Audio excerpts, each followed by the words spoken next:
안녕하세요, 헬퍼입니다. 유퀴즈 온 더 블락 아이유 편 보셨나요? 저는 굉장히 인상 깊게 보았습니다. 바로 아이유님이 자기 혐오에서 벗어나기 위해 개인 심리를 잘 활용하고 계셨기 때문이었어요. 특히 아이유님은 어릴 땐 자기 혐오 같은 게 좀 있었고, 아무리 성과가 있어도 그거와 상관없이 스스로가 사랑스럽지 않게 느껴졌다. 20대 초반까진 그랬다라고 솔직한 자신의 이야기를 꺼냈습니다. 스스로 엄격했던 그녀가 생각을 바꾼 건 25쯤이었다고 합니다. 아이유님은 25살 기점으로 팔레트 노래 가사에 이제 나를 좀 알 것 같아 라는 가사를 쓰게 된 이유가 이젠 나에게 더 실망할 것도 없고 더 놀라거나 새로울 것도 없다는 생각을 갖게 되었다. 받아들이게 되고 부족한 건 부족한 대로, 좋은 점은 좋은 점대로 나랑 친하게 지낼래 라는 마음을 그때 받았다라고 어떻게 자기 혐오를 극복했는가 증언해 주셨습니다.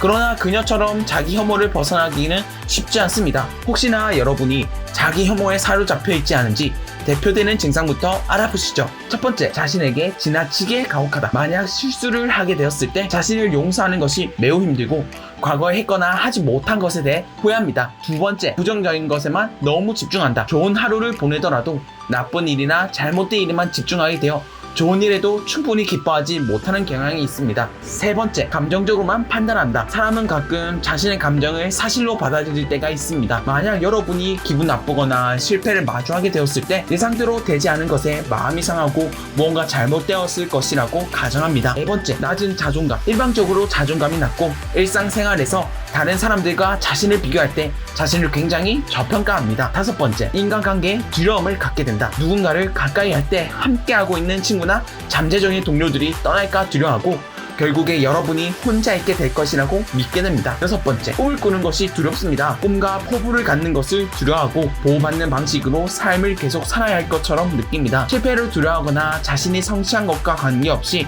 자신을 낮게 평가합니다. 일곱 번째, 세상을 냉소적으로 바라봅니다. 상황이 더 나아진 것을 보지 못하고 삶에 대해 어두운 전망을 하며 자신이 사는 세상을 싫어합니다. 또한 삶을 긍정적으로 보는 사람들이 세상이 돌아가는 것을 잘 모르고 순진하다는 느낌이다. 이러한 징후들은 전부 부정적인 내면의 소리에서 옵니다. 자신을 다른 사람과 다르게 느끼고 자신이 훨씬 부족하고 모자란 사람으로 인식하게 됩니다. 여러분의 성공을 저해하려는 소음과 같은 것이죠. 너무 오래 듣게 되면 편집증과 의심으로 발전할 수 있습니다. 아무도 믿을 수 없고 노력해도 무의미하고 나는 왜 이럴까? 라는 생각이 계속되어 정말 할 수 없음을 믿게 됩니다. 스스로 사랑과 친절에 자격이 없다고 말이죠. 자기 혐오의 징후들이 익숙하게 느껴지시나요? 한번 돌이켜봐요. 얼마나 오랫동안 자신을 싫어했는지. 이러한 질문에 대한 답을 바로 알 수 없을 수도 있으므로 시간을 두고 성찰하는 것이 중요합니다. 각자 원인에 한번 접근해 봅시다. 다만 주의사항이 있습니다. 우리는 모두 각자 다른 삶을 살고 있습니다.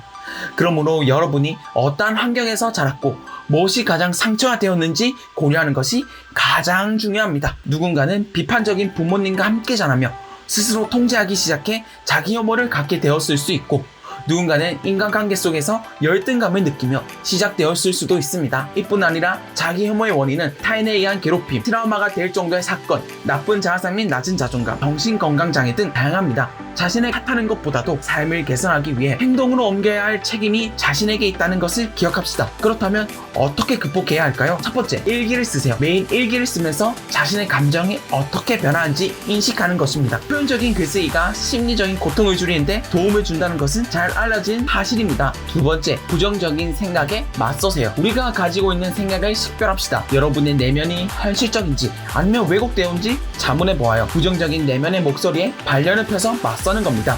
스스로 맞서기 어렵다면 여러분이 알고 있는 친구, 유명한 사람, 슈퍼히어로를 상상해도 좋습니다. 그들이 여러분을 대신해 말대꾸 한다고 생각해주세요. 저 같은 경우 아이언맨이 제 부정적인 생각에 맞받아 쳐주니까요. 세 번째, 자기 연민을 연습합시다. 자신을 미워하는 대신 동정심을 보여주는 연습을 하는 거예요. 상황을 다른 시각으로 보고 우리가 성취한 좋은 것들을 감사히 여기는 것입니다. 우리 자신에게 더 친절해질 때 더 긍정적인 감정에 다가갈 수 있습니다. 이를 통해 자존감을 높이고 자기 혐오를 줄입시다. 네 번째, 긍정적인 사람들과 함께 하세요. 여러분을 가라앉히는 사람들, 예를 들면 부정적으로만 말하는 사람들이 있겠죠. 그들과 멀어지고 기분 좋게 해주는 긍정적인 사람을 곁에 두는 것입니다. 새로운 모임을 가는 것도 좋을 것입니다. 다섯 번째, 명상을 연습하세요. 나쁜 생각들이 계속 둘러붙게 될 때 명상하면 부정적인 목소리들도 입을 다무게 됩니다. 이 또한 근육처럼 연습하면 연습할수록 잘하게 됩니다. 6번째, 자신을 관리하세요. 여러분의 기분을 좋게 하는 것을 하며